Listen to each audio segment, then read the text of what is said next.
Ya, halo. Nama saya Mario Megananda. Saya dari Fakultas Ekonomi dan Bisnis. Di sini saya ingin menjelaskan tentang etika organisasi. Etika berkaitan dengan baik dan buruk, benar dan salah, betul dan tidak, bohong dan jujur. Dalam berinteraksi dengan lingkungannya, orang-orang dapat menunjukkan perilaku yang dinilai baik atau buruk, benar atau salah ketika melakukan suatu tindakan. Hal tersebut sangat bergantung kepada nilai-nilai yang berlaku dalam lingkungan di mana orang-orang berfungsi. Tidak jarang terdapat penilaian yang berbeda terhadap suatu perilaku dalam lingkungan yang berbeda.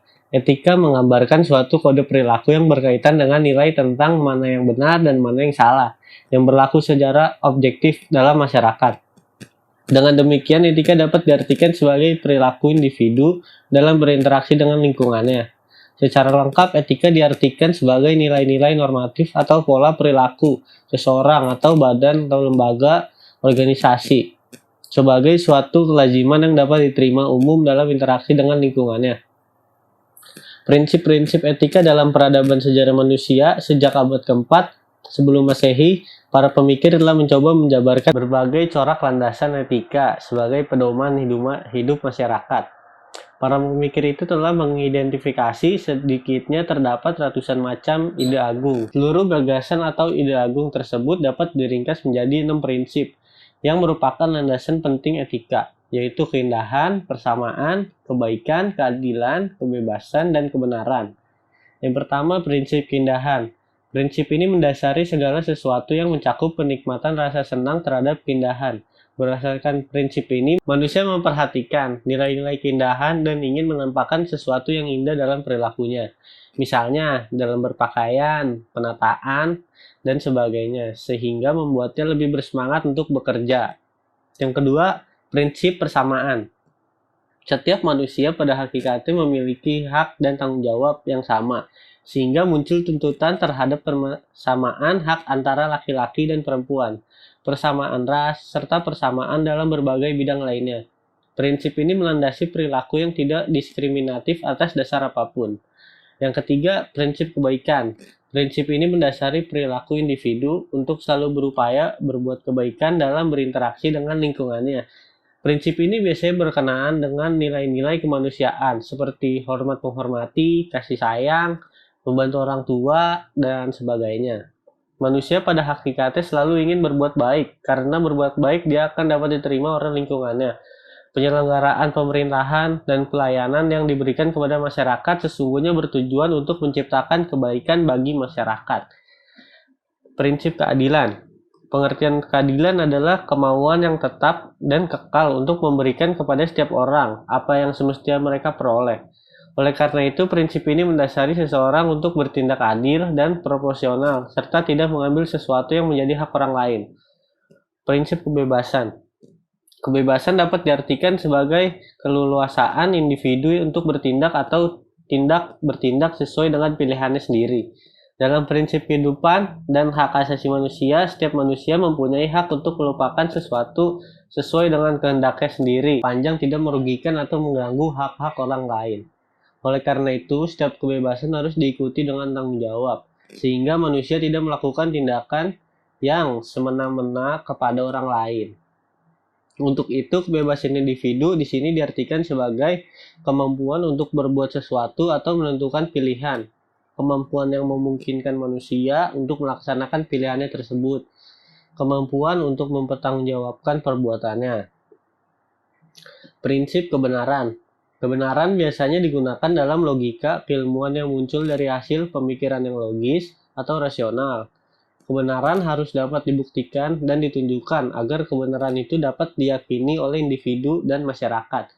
Tidak setiap kebenaran dapat diterima sebagai suatu kebenaran apabila belum dapat dibuktikan.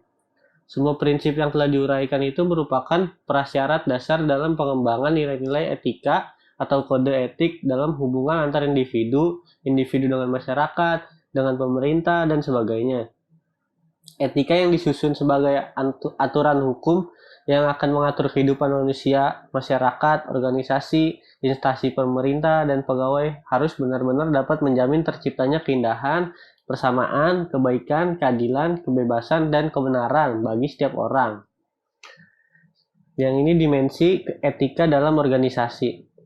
Sebagaimana dikemukakan sebelumnya bahwa etika merupakan cara bergaul atau berperilaku yang baik. Nilai-nilai etika tersebut dalam suatu organisasi dituangkan dalam aturan atau ketentuan hukum, baik tertulis maupun tidak tertulis. Aturan ini mengatur bagaimana seseorang harus bersikap atau berperilaku ketika berinteraksi dengan orang lain di dalam suatu organisasi dan dengan masyarakat di lingkungan organisasi tersebut. Cukup banyak aturan dan ketentuan dalam organisasi yang mengatur struktur hubungan individu atau kelompok dalam organisasi serta dengan masyarakat di lingkungannya, sehingga menjadi kode etik atau pola perilaku anggota organisasi bersangkutan. Etika dalam komunikasi organisasi. Di sini saya menjelaskan beberapa etika komunikasi organisasi yang pada umumnya dilakukan oleh anggota organisasi tertentu saat menghadapi lingkungan sekitarnya. Yang pertama, tidak menggunakan perkataan yang menyerang kepribadian atau pribadi individu. Yang kedua, menggunakan bahasa-bahasa yang lazim atau dimengerti bersama oleh para peserta komunikasi. Yang ketiga, singkat, jelas, dan mudah dipahami, terutama untuk komunikasi-komunikasi yang bersifat mendesak. Yang keempat, tidak menyudutkan pemimpin dan menyebarkan informasi yang tidak benar mengenai pemimpin. Yang kelima, menyampaikan informasi atau berita sesuai dengan jalur yang seharusnya. Yang keenam, tidak menyampaikan pesan dengan muatan seksual harassment yang dapat membuat anggota organisasi tidak nyaman. Yang ketujuh, tidak menipu komunikan dengan menyampaikan sesuatu yang tidak sebenarnya. Yang ke-8, tidak seluruh informasi perlu disampaikan apabila hal tersebut membahayakan eksistensi organisasi. Yang ke-9, kebohongan dapat dilakukan pada kondisi khusus yang mengancam eksistensi organisasi. Misalnya penduduk Indonesia membohongi penjajah mengenai lokasi persembunyian tentara atau organisasi yang ingin kemerdekaan Indonesia. Dan yang terakhir, 10, menyampaikan keburukan personal yang tidak berhubungan dengan kinerja orang tersebut untuk menjatuhkan kedudukannya dalam organisasi. Ya, mungkin segitu saja penjelasan dari saya tentang etika organisasi. Mohon maaf apabila ada kekurangan. Terima kasih. Wassalamualaikum warahmatullahi wabarakatuh.